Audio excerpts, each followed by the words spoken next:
Good morning, everyone. Today I want to talk about something that's missing in most people's lives. We live longer than ever before, but how many of us are actually thriving? Too many people wake up tired, push through the day with caffeine and sugar, and collapse at night only to repeat the cycle. That isn't real living. When we think about health, most people see it as the absence of sickness. If you're not in the hospital, if you can get up in the morning and make it through your day, that must mean you're healthy. But the truth is that definition is far too limited. There is a vast difference between merely surviving and truly thriving. Surviving means you are technically alive, but often with low energy, a foggy brain, and a body that struggles through the daily demands of life. Thriving, on the other hand, is about living with vitality, clarity, and the kind of resilience that allows you not only to get through the day, but to enjoy it and contribute at your highest level. Many people have accepted survival as normal because fatigue, cravings, and stress have become the background noise of modern living. Yet this does not represent health in its real sense. It is simply a slow, ongoing decline where the body is being managed, not nourished. When you look closely, you'll see how survival has become the default setting for most. People wake up groggy, needing coffee to feel human, then reach for sugar or carbs mid morning just to push through. By afternoon, energy dips again, and more caffeine or quick snacks are used to keep going. The evening often ends with comfort food or alcohol to relax, followed by poor sleep that starts the cycle all over again. This isn't thriving. It's a patchwork of stimulants and coping mechanisms that make it seem like life is manageable, but underneath, the body is crying out for balance. True thriving doesn't require constant outside stimulation to function. Thriving is when your body has access to stable energy because it's running on the fuel it was designed to use, not constantly crashing and spiking from poor inputs. One of the biggest reasons people remain stuck in survival mode is because they equate feeling with being healthy. But feeling fine does not mean you're operating at your potential. Most of the time, people don't even realize how low their baseline is because they've adapted to their dysfunction. Imagine driving a car that has dirty fuel, clogged filters, and worn down tires. You can still drive it, but it's not smooth, efficient, or reliable. Over time, the damage builds up until the car breaks down completely.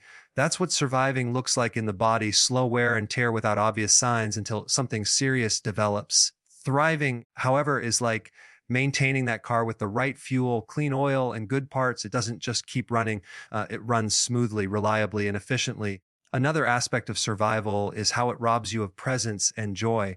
When your body is drained, your mood suffers, your patience shortens, and your ability to connect deeply with others declines. Thriving transforms this by giving you a clear mind, steady emotions, and the stamina to engage fully in relationships, work, and personal growth. It allows you to use energy for creativity, problem solving, and enjoyment instead of wasting it on simply dragging yourself through the basics of life. Thriving means you are not just existing to make it through the week, you are building a foundation of health that supports a fulfilling and purposeful life. So the first step is awareness. Recognizing the difference between these two states is powerful because you can no longer settle for the bare minimum once you've experienced what thriving feels like. Thriving isn't about perfection or never getting tired. It's about creating conditions where energy, clarity, and strength are your norm, not the exception. And that shift begins with the decision to no longer accept survival as enough, but to aim for a level of health where your body and mind truly support the life you're meant to live. When most people think about health, they tend to focus on diet, exercise, or weight, but there's a hidden factor that plays a much bigger role than most realize. That factor is insulin. Insulin is often thought of only in connection with diabetes, but in reality, it is the master hormone that determines whether your body stores fat, burns fat, or even how much energy and focus you have during the day. The level of insulin in your body can make the difference between feeling vibrant and sharp or feeling sluggish and foggy. Understanding how this hormone works is the key to moving beyond surface level health and stepping into real lasting vitality. Insulin is released every time you eat, especially when you eat foods that contain carbohydrates. The more refined the carbohydrate, the faster it converts into sugar and the higher the insulin spike. The job of insulin is to move sugar out of the blood and into the cells to be used for energy. That sounds good, but here's the catch. When insulin levels are high all the time, your body never gets the chance to burn stored fat. Instead, you are locked into a cycle where the body keeps storing energy but rarely accesses it. This is why people can eat frequently, gain weight, and still feel tired. The body is surrounded by stored fuel, but insulin keeps it out of reach. When insulin is chronically elevated, the effects go far beyond weight. High insulin leads to inflammation, which damages blood vessels and tissues. It contributes to metabolic syndrome, high blood pressure, fatty liver, and a long list of other issues. It also drives cravings because when blood sugar drops after a spike, you feel the urgent need to eat again, often choosing quick, sugary options. This cycle keeps people trapped in survival mode where energy crashes and constant hunger dominate their lives. What looks like a willpower problem is often really an insulin problem. On the flip side, when insulin is kept under control, the body switches gears. Instead of being dependent on a steady stream of carbs for energy, your body can tap into its fat stores. This is what allows stable, sustained energy throughout the day. Mental clarity improves because the brain runs more smoothly on ketones, which are produced when fat is burned. Inflammation decreases, cells repair more effectively, and hormones begin to balance naturally. This is why people often notice sharper focus, improved mood, and easier weight management when they lower insulin. It's not just about losing pounds, it's about unlocking the body's natural design to thrive. The practical question then becomes, how do you control insulin? The answer lies in three key strategies. First, reducing hidden sugars. It's not just about cutting desserts, breads, cereals, juices, and processed snacks all spike insulin. Second, eating real nutrient-dense foods like vegetables, quality proteins, and healthy fats provides the body with what it needs without overloading the system. Third, allowing time between meals with intermittent fasting gives insulin levels the chance to drop, which opens the door to fat burning and healing. These changes don't require perfection. Even small, consistent steps create noticeable improvements. What makes insulin so central is that it influences nearly every other process in the body. When insulin is balanced, the body can self regulate in ways that promote energy resilience and longevity. But when it's chronically high, no amount of exercise or supplements can fully undo the damage. That's why focusing on insulin is like addressing the root rather than just trimming the branches. It shifts health from a struggle of fighting symptoms to a strategy of aligning with how the body naturally works. By keeping insulin under control, you're not just preventing disease, you're creating the conditions to live in a state of vitality rather than exhaustion, which is the essence of thriving. Sugar has become so common in modern life that most people no longer question how much of it they consume.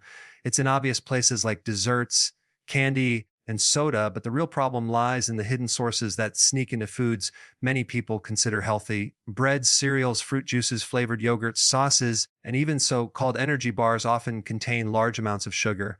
When you add it all up, the average person is eating far more sugar than the body was designed to handle. The trouble is that these sugars do more than add calories. They trigger insulin spikes, and over time, this constant flooding of insulin creates a cascade of problems that silently erode health. Each time sugar enters the bloodstream, the body must respond quickly. High blood sugar is dangerous, so insulin is released to push it into the cells. If this happened only occasionally, the body would handle it just fine. But when sugar is consumed meal after meal, day after day, insulin levels remain chronically elevated. This not only blocks fat burning, but also drives weight gain, fatigue, and cravings. What most people think of as a lack of willpower is often nothing more than a body trapped in a cycle of sugar spikes and crashes. When blood sugar rises quickly, it also falls quickly, leaving you feeling tired, hungry, and desperate for another quick fix. That is how hidden sugars create an endless loop where the body never truly stabilizes. The impact of sugar goes deeper than energy swings. Excess sugar in the diet contributes to inflammation, which damages blood vessels, joints, and even brain cells. It feeds harmful microbes in the gut, which disrupt digestion and weaken immunity. Over time, the liver begins storing excess sugar as fat, which can lead to fatty liver disease. Even the skin suffers as sugar molecules bind to proteins and accelerate aging through a process called glycation. These effects often develop slowly and silently, which is why sugar has earned the title of a hidden enemy. It doesn't just cause obvious problems like cavities or weight gain. It undermines nearly every system in the body without immediate symptoms to warn you. What makes this situation worse is marketing. Food companies know that people are becoming more health conscious, so they use words like natural, low, fat, or wholesome on packaging. But a closer look at the ingredient list often reveals sugar hiding under different names: high fructose corn syrup, dextrose, maltose, brown rice syrup, and many others. These disguise the true sugar content, making people believe they're making healthier choices while still consuming ingredients that spike insulin. This is why education is critical. Recognizing hidden sugars empowers people to make decisions that support their health rather than sabotage it. Breaking free from sugar dependence is not about deprivation. It is about shifting to foods that stabilize blood sugar and naturally reduce cravings. When the body receives nutrient-dense meals with proteins, vegetables, and healthy fats, insulin stays lower and energy becomes steady. Over time, the desire for constant snacking fades and the sharp highs and lows of sugar swings disappear. People often report clearer thinking, improved mood, and easier weight management once sugar is minimized. The body does not crave endless fuel when it is being nourished properly. Instead, it thrives on balance and stability. The truth is that sugar has become normalized, and because of that, its dangers are underestimated. People expect to feel tired in the afternoon or to want dessert after dinner, not realizing these are signals of a body caught in a sugar-driven cycle. Recognizing sugar as the silent enemy is the first step to breaking that cycle. By cutting out the hidden sources and choosing foods that provide real nutrition, you give your body the chance to heal, repair, and operate the way it was designed to function. And that change is what opens the door to thriving rather than merely getting by. The human body is not driven by calories alone, but by nutrients. When most people think about eating, the focus is usually on how much food they are consuming, not on the quality of what's being provided. Yet the body does not crave sheer volume of food. It craves vitamins, minerals, amino acids, fatty acids, and phytonutrients that allow cells to function properly. If those needs are not met, no amount of calories will satisfy hunger in the long run. This is why many people can eat large meals, snack constantly, and still feel unsatisfied. Their bodies are full, but their cells are starving. The distinction between nutrient-dense real food and processed empty calories is the turning point between poor health and thriving health. Real food means food as close to its natural state as possible. Vegetables grown in the soil, proteins that come from animals or plants without being stripped down, and fats that are unrefined and natural.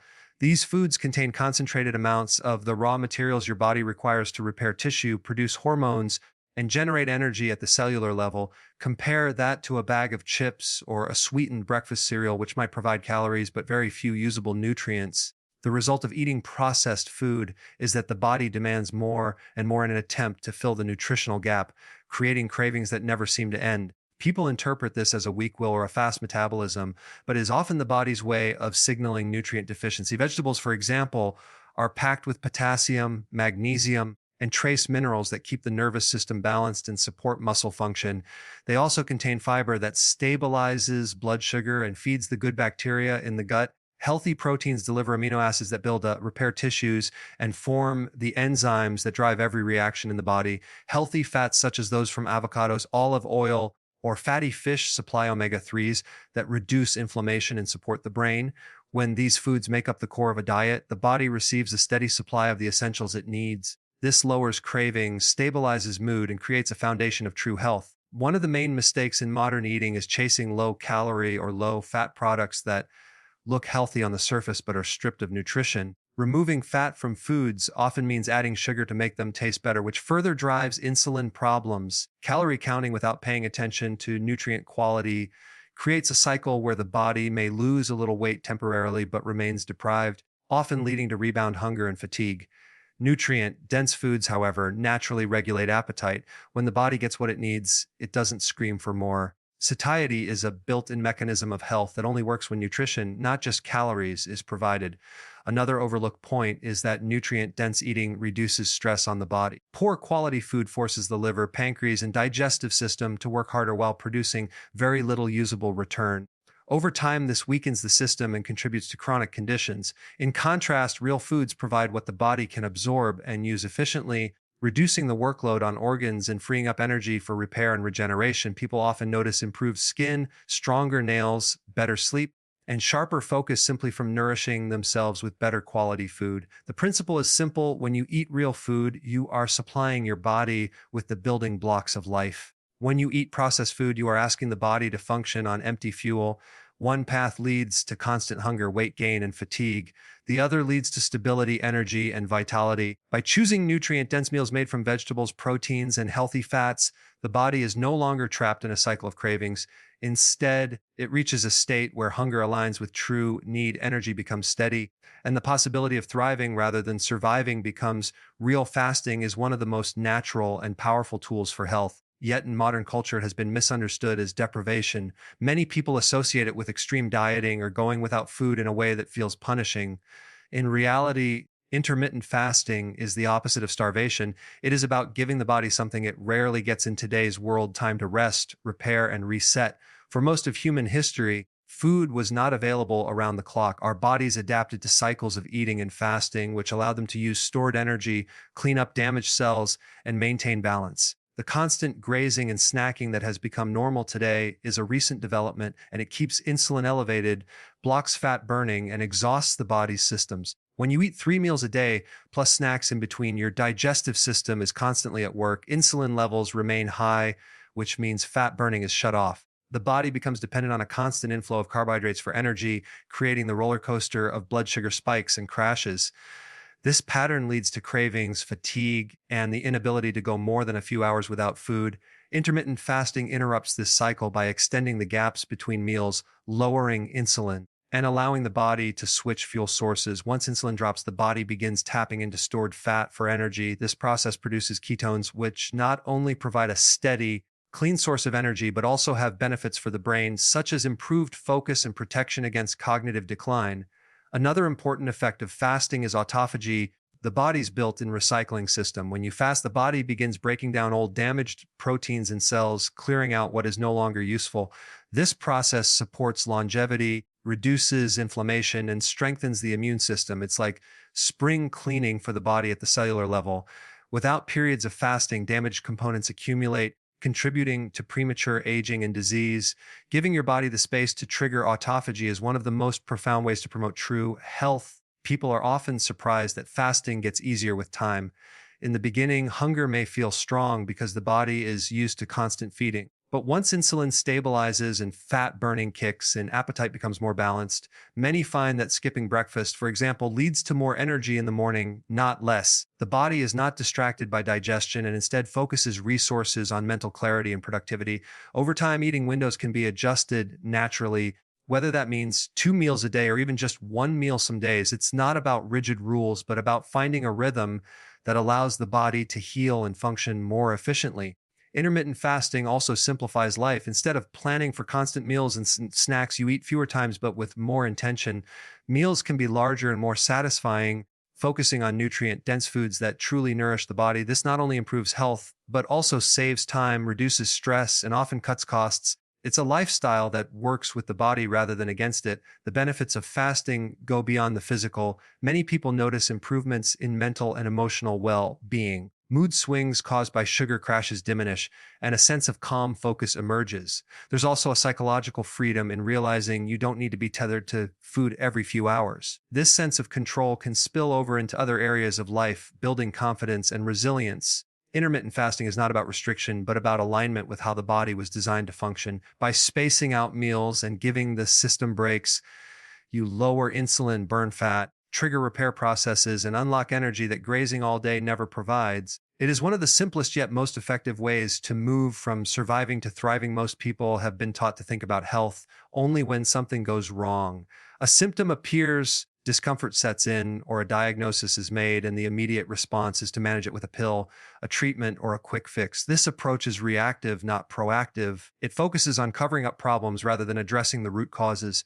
While modern medicine can be life-saving in emergencies, it is not designed to build health. It is designed to manage disease. Thriving, however, requires a completely different mindset. Instead of waiting for illness to appear and then scrambling for solutions, the focus shifts toward creating daily habits that strengthen the body, prevent breakdowns, and allow energy and resilience to become the norm. One of the major traps of symptom management is the false sense of security it provides. If a pill lowers blood pressure, many assume the problem is solved, even though the underlying causes, such as poor diet, stress, or inactivity, remain untouched. If indigestion is covered with medication, the root issue that created digestive stress still lingers. This pattern repeats across countless health issues. Manage the symptom but ignore the cause. Over time, the result is dependency on more medications and an ever-declining state of vitality. True health, by contrast, is not about masking signs, but about removing the conditions that created them in the first place. Building real health starts with consistent, intentional choices. It's not a crash diet, a 2-week program or a supplement that promises miracles. It's the small daily steps that align with how the body was designed to function. Choosing whole, nutrient dense foods instead of processed ones, creating space for fasting instead of constant snacking, moving the body regularly, sleeping deeply, and managing stress through restorative practices are not quick fixes. They're investments in long term health that compound over time. Each choice adds strength to the body's foundation, making it more resilient to stress, infection, and aging. The mindset shift is perhaps the most powerful element. When people realize they are not victims of poor health, but participants in it, they gain agency. Every meal, every night of sleep, every choice to move or sit, to stress or to breathe deeply contributes either to survival or to thriving. This understanding empowers individuals to take responsibility rather than waiting for outside interventions. Instead of asking, "What pill will fix me?" the question becomes, "What daily actions can I take to create an environment where my body thrives?" That shift transforms health from a reactive burden to a proactive lifestyle. One of the most inspiring results of building health rather than chasing symptoms is the ripple effect it has. When someone begins to thrive, they influence those around them. Family members notice the difference in energy and mood. Friends ask about the changes they see. Workplace performance improves, not because of stimulants or caffeine, but because of a clear mind and stable energy. This creates a culture of health that can spread through communities, showing that thriving is not only possible, but contagious when lived out consistently. Ultimately, thriving is about shifting priorities. Instead of putting health last behind work, convenience, or habits, it becomes the foundation that supports everything else. Without health, relationships, careers, and dreams are compromised. With health, every other part of life flourishes. The daily choice to build health rather than manage decline is the difference between dragging through life and living it fully. It is not about perfection or never facing challenges, but about consistently creating conditions that allow the body to heal, regenerate, and support a vibrant, purposeful life